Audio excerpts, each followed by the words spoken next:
Alright guys, let's do a quick update following that lousy update from a few days ago.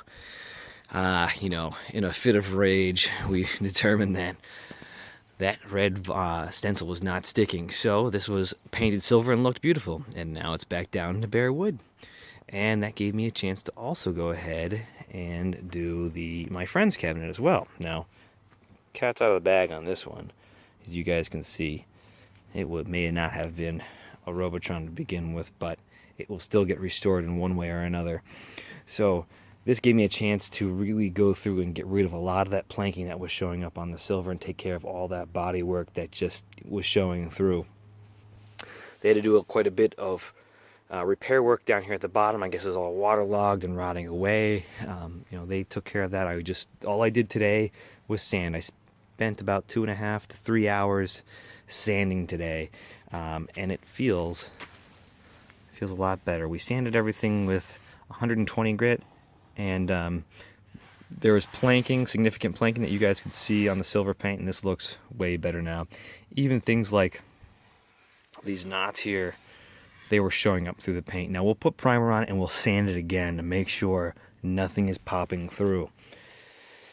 So that's where we are with it. I feel much better now that I'm working with a good surface. Now as far as paint goes, I'm thinking maybe automotive paint. I'm not entirely sure yet, but we'll see. I'm going to get some primer on it, and the primer I put on there will determine what kind of paint I'm going to use. So if I'm going automotive, we're going to use automotive primer.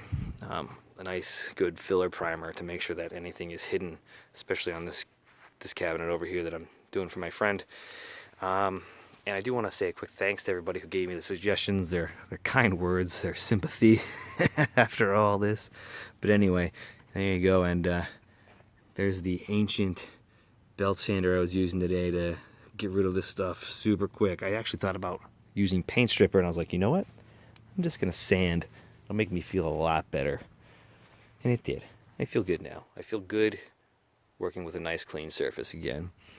So there we go, and hopefully we'll, get back to doing a regular video that is showing, progress. But just so you guys know how I sanded, I started with the belt sander using medium grit, which is like 80 grit, and we went to town. Did it to both of them, took everything off. Then I did hit it with 120 on the belt sander, and then 120 on the DA sander here. DA meaning dual action. It runs off of my air compressor. Alright guys, there you go, and as always, thanks a lot, and thanks again for all of your advice. It's always much appreciated. Alright guys, take it easy.